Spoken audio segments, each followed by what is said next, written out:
This lecture is for week 3 for PSY 598, Aging and Later Life, and also dealing with the issues, developmental issues specifically of later life and human development. So we can think of the developmental models that individuals have conceptualized human development in. Now, we're very familiar with this idea of stages or phase models throughout the life cycle, and these go from infancy through aging, of course, and we'll talk about a couple of famous ones in a moment.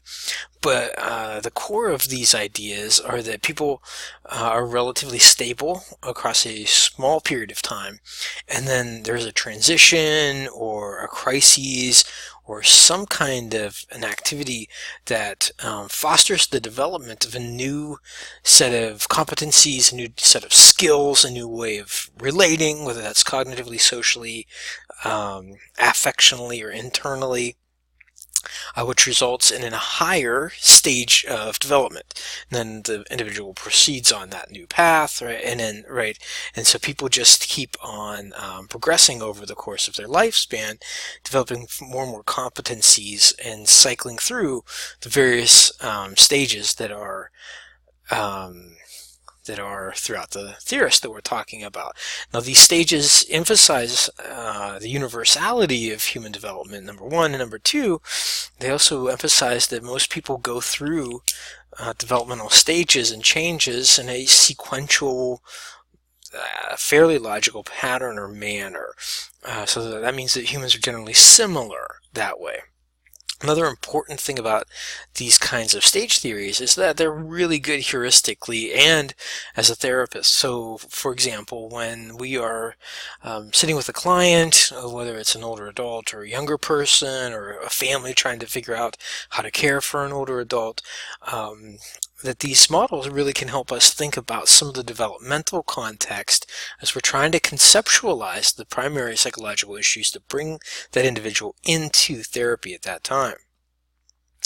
Of course, Sigmund Freud had so many contributions to psychology as we know it today, and so the main components, of course, of Freud's theory really focus on the unconscious processes and how they impact our thoughts and behaviors, how these unconscious processes influence early childhood, and how those early experiences in early childhood shape the rest of our lives. The past impacts, determines in some ways the future, and human behavior and motivation are driven by instincts emphasizing sex and aggression. So there's this libido or life-giving principle, things that are moving toward positivity and love and life, and then on the other side of that, there's the principle toward aggression and power and destruction, those kinds of things. Of course, Freud is also known for his very influential psychosexual human development theory, going from the oral stage all the way to the genital stage. Now, of course, the oral stage beginning at birth, and remember that Sigmund Freud's developmental stage theory ended at adolescence. So, you know, as an adolescent individual, you would be reaching your psychological maturity at the genital stage. And so that means that the entire adulthood years were spent from 15 until death, which is an interesting take on all of, in terms of Sigmund Freud's views about how, you know, older adulthood really wasn't part of his consideration, those kinds of things. Carl Jung is the next theorist, and Carl Jung shifted away from sexuality to the potential of the unconscious in terms of positive contributions to growth, right? That people develop positively, they evolve, and they can exude and become more and more positive, more and more growth oriented over the course of a lifetime. And of course, he understood a lot of psychological principles in terms of mythology, and he would look at the different mythologies in different cultures and understand them to be important contributors to the human psyche, human development, human being, human psychological processes. Individuals develop internal self-potential after 40 years old through balancing competing opposites, things like feminine versus masculine, love and power, extroversion and introversion. So Jung would say that people even after 40 are able to develop and to evolve psychologically as people balance these continua. Erik Erikson is perhaps the most famous, as well as one of the most well-respected psychodynamic developmental theorists. And in Erik Erikson's approach, this idea of epigenesis is crucial. Now, epigenesis, or the epigenetic principle, emphasizes the interactions between genetics and environment. Now, the emphasis here is that, yes, we tend to think that genes drive our external behavior and impact the environment. But the opposite is also true, where our behaviors are coming back and influencing our genes, and that how there is this innate reciprocity back and forth idea in human development. And so that's an important thing to remember about Erik Erikson's model. Number two, each stage, and there are 8 of them, are identified with a specific developmental task. And also there might be a positive or a negative resolution, and we continually revisit these stages throughout the lifespan. So as there's a positive resolution, the person develops more pro-social or helpful competencies. On the other side, though, there could be negative competencies or stagnation. The person isn't able to move on or move past the resolution of a developmental crisis. So these are the developmental stages. And what's really, really helpful here is to notice, one, they start at infancy, as all developmental theorists do, Freud and others. But Erik Erikson theorized from young adulthood to late adulthood, and how the human life expands. Right, there's this trajectory of growth potentially, and how things, as we get into young adulthood through late adulthood, the social and psychological changes are profound. However, the principles are the same. That is, there are these crises, integrity versus despair, and the successful resolution of them is crucial to psychological health in late adulthood. So which is key component therein. Now, all of these things occur through transitions. As we go from one stage to the other, and we prepare for that, we prepare to transition as things happen. And also there are demographic and normative transitions, changes across the generations, especially here in the United States. We can think of transitions as points at which the person's development moves between one phase and the next, and the developmental perspective focuses on the unfolding process of the individual. And so people who are moving toward in a specific developmental change begin to prepare, and they go through a transitional period as they're heading into the next level of competence in the developmental model or stage model. So eras, phases, or stages, it's really hard because these ideas coming from different theorists are very similar. The distinctions between life periods are blurring. We find people circling back and addressing things that they were not successful in dealing with earlier in their life. We can also look to some of the medical advancements that allow people to live healthier lives, live longer lives, allowing more for psychological reflection and rehashing things that they left undone or they had challenges with. So there's much more flexibility in the past, and there are more social supports in the past. And so we can see how of course, human development is nested inside of neighborhoods and communities and then larger society in general, which fosters people being able to go back and redo things that they need to do.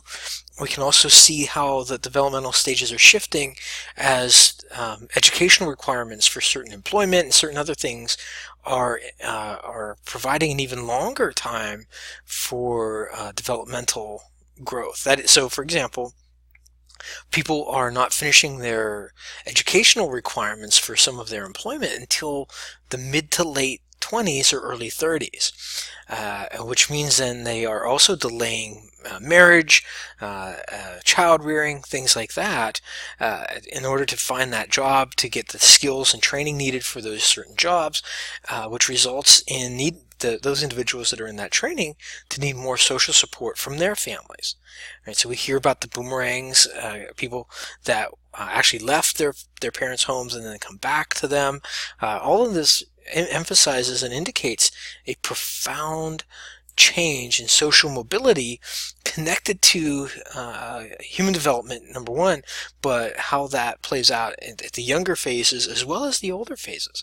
One of the sadder components to this in my practice as a marriage and family therapist was that I was getting more and more clients that the grandparents were actually rearing their grandchildren as their children.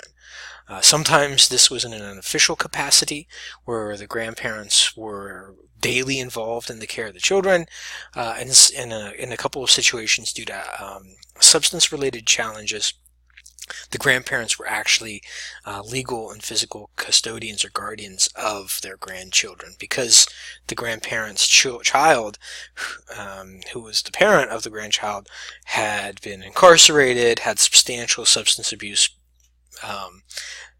and addiction-related issues, and so it wasn't safe for them to be a parent.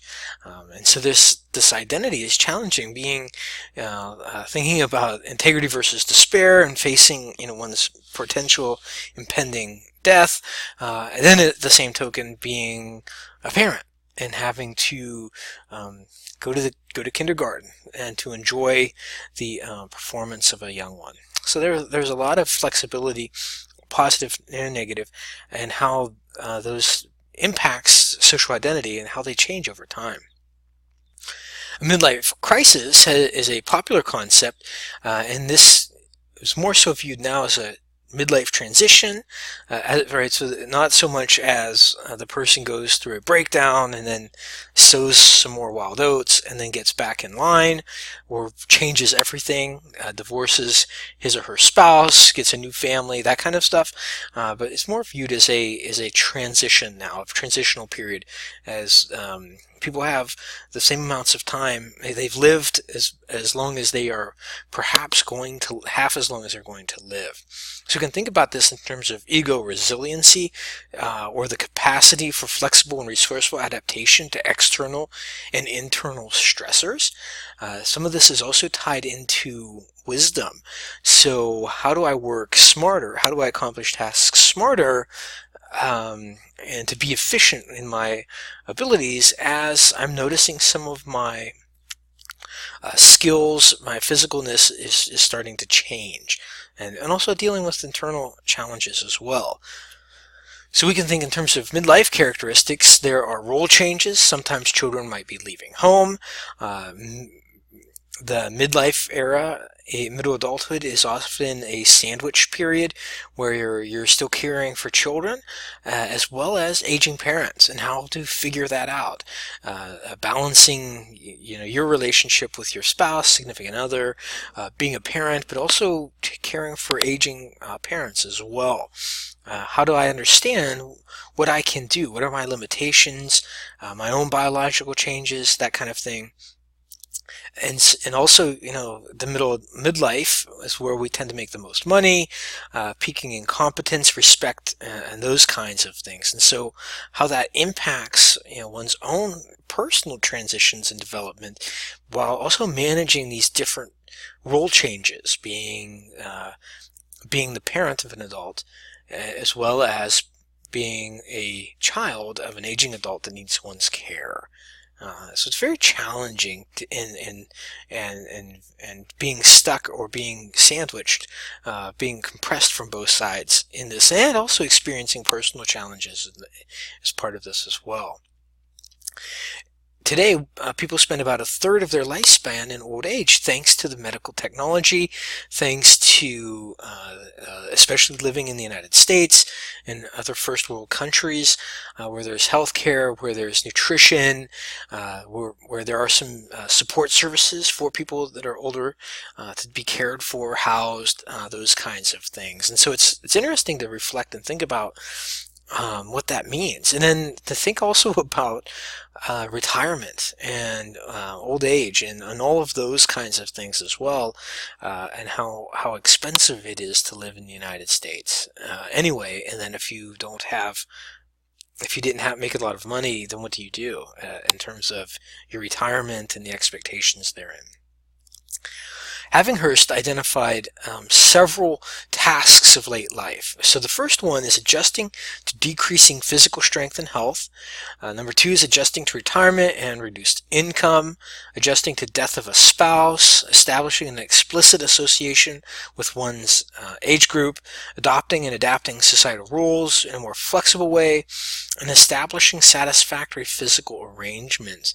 So it's important as we think about how a dear friend of mine is 75, and he was very physically active, and probably 10 or 15 years ago, he noticed that some of the cartilage and things in his knees were kind of just wearing out, and so it was really a challenging thing for him because he loves to play volleyball, but because of his physical challenges, he couldn't.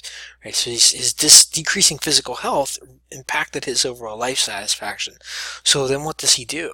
Well, he, initially tried to bike ride, and he did that for several years because he wanted to be outside and to do things, and the bicycle didn't have such negative impact on his knees, and so we have to use wisdom and try to find alternatives to the things that we like, that we perhaps can't enjoy or engage in anymore. Adjusting to the death of a spouse is another huge thing. Late life is characterized by a cascade of loss, friends and loved ones and things of that nature.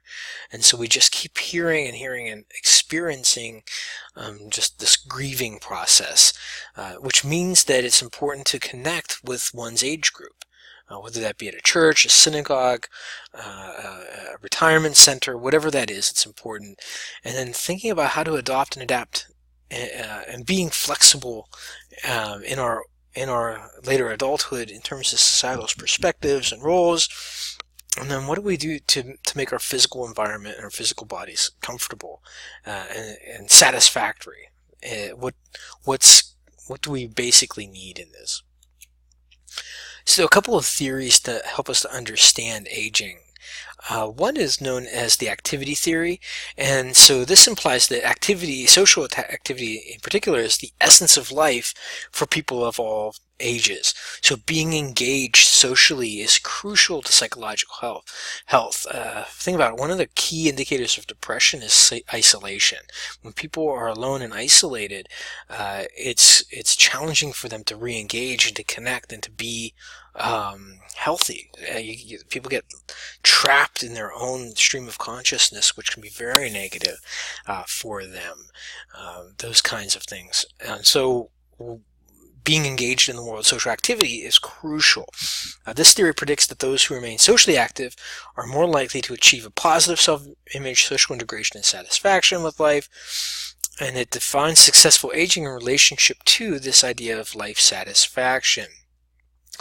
So, in thinking about this activity theory, right, it's a engagement, right? Getting engaged in the world, which is really crucial because one of the stereotypes for aging is that we need to put our older people away, right? Retirement homes, convalescent homes, right? We need to move these people aside, and this theory is actually against that.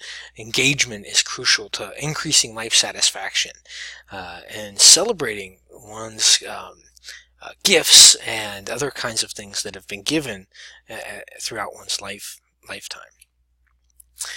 Current developments in activity theory. This theory addresses the complexity of human aging.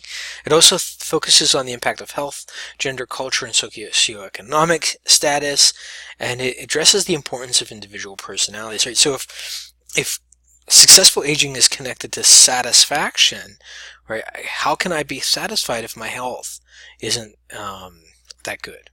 What brings me satisfaction? What components of my life can I be satisfied with?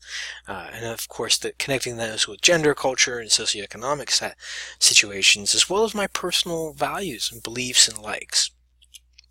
Disengagement theory is another theory that looks at aging, and disengagement theory suggests that it's normal to reduce activity and seek more passive roles as one ages. Disengagement as a mutual withdrawal from the elderly from society, and society from the elderly rather. And so this one emphasizes it's okay, it's normal, it's actually healthy for the older adult to move out of prominence and then move away, to reduce one's interaction in and engagement with others and the society at large. And so this has, of course, generated a lot of criticism because isolation and removal is very negative and detrimental to psychological well-being. Gerotranscendence is a perspective referring to older adults as selectively investing in some relationships over others. This is crucial as we age, not only in terms of later life, but also as we are in midlife and moving toward. We have to be very selective in what we invest in. What are the key relationships, key activities, key components of life that are crucial, that are engaging, that are life-giving, and to pour ourselves into those, which means that we have to say no to other things that are potentially good as well.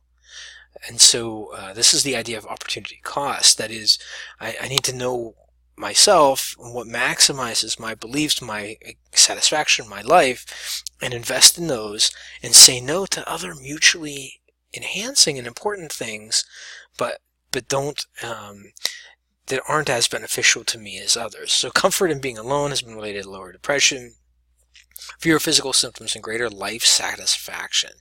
And so, right, I might not be as active as I once was, but I will be invested in things that are very meaningful to me socially. Continuity theory emphasizes that personality is stable. Person's adaptations during adulthood and middle age predicted a person's general pattern of adaptation to old age. We can also think of continuity theory in terms of one's roles or identity. We're losing this in larger urban areas, metropolitan areas like Los Angeles, but in smaller America, small town America, especially with very public or community given occupations, we see this continuity where maybe the town sheriff retires, but everybody knows that Joe was the sheriff for 50 years, and so Joe, when Joe goes anywhere, even after retirement, it's always Sheriff Joe. The pastors, parsons, rabbis, in their communities, this continuity theory, you might not officially hold that role, but people would still respect you, and you would still play an important kind of elderly role, advisory role in the community that way, and we can see that continuity that way. Further, personality characteristics as well are fairly stable over the course of time, and so we can see that those things and values as well don't often change if things are important. People that tend to be religious in midlife tend to be religious in later life as well. So there's a lot of continuity despite social role changes in the elder adult. Social exchange theory: individuals and groups act to maximize reward, minimize cost. Interaction will be maintained if it is more rewarding than costly. So I'm motivated in my interactions to tally how much investment I'm putting into the relationship and how many rewards I'm getting back. And so I'm paying attention to that, and that's what determines my satisfaction in my life and my relationships. So reciprocity is a norm where this is a social rule requiring us to return favors. Beneficence requires us to act out of loyalty, gratitude, and faithfulness. Equity requires balance, benefit in a relationship. What social exchange theory is arguing is that humans innately are rational, and balance is important. Getting as much as I'm giving is the goal here, and it tends to focus on beneficence. Right? We have to act out of good faith. I trust that my spouse, I trust that this person is going to fulfill their obligations to me, so I am going to fulfill my obligations to them. And so we exchange these goods and services for mutual benefit. Question here is that adequate? Is that true in terms of human nature? Is that a valid assumption? And you all can ponder that yourselves. Age grading states that age is a prime criterion in determining the opportunities people may enjoy. Age norms or role expectations at various age levels, such as when to go to school, marry, and retire. Age grading and age norms are lessening in the United States, which is true as health increases, longevity increases. Grading and norms vary across the time. Now, in younger life, elementary school, those things happen, or you have to be so tall to ride the Manta ride at SeaWorld, or go on the rides at Knott's Berry Farm or Magic Mountain. But after you reach physical maturity, then a lot of some of these age grading and norms disappear, and then with the way that the economics and education and training have influenced preparing an adult workforce, all of these things lead to changes in grading and age norms in the United States. Now we can think about different ways to conceptualize the different generations. We can think about age cohorts as a group of individuals experiencing life experiences and historical events at a similar state of biological and physical development. Baby boomers, for example, are characterized as hippies, draft dodgers, and protesters due to the events that they were going through at that time in their age. Generation Xers are characterized as whiners and slackers who have experienced technological advances, good economic times, and little, if any, competition. So there are a lot of these age, we refer to people as, in terms of their generation, Gen X, Gen Y, Gen Z, millennials, baby boomers, those kinds of things. And so we can view what these different age cohorts do and just develop sometimes stereotypes. Some contain some components of the stereotypes are accurate and some are negative, and so we can think about what those age cohort components are. We can think of it in terms of a generation and an event. A generation has common beliefs and behaviors, common location in history, and perceived common membership. Some of these things are profound historical events like the Great Depression or 9/11, which shape our understanding and aging. My great uncle grew up during the Great Depression, and one of the impacts for him was that he would only use cash, and he didn't trust and hated the bank, and so he actually would save money and he would bury it in jars. And so these things, and he wasn't the only one, right? A whole generation of people that grew up in the Great Depression had that experience, and so they changed their behavior, changed the way they looked. 9/11, of course, profoundly shaped the history of the United States and the people that grew up in that post 9/11 world. Longitudinal studies is a research model that studies the same or similar groups of people over several years. By far, longitudinal studies are very, very robust. The biggest challenge with longitudinal studies is that people drop out over the course of time. And so the core question is, are there differences between the people that remain in the study and the people that drop out that are connected to the research questions and the dependent variable, the thing that we're trying to study?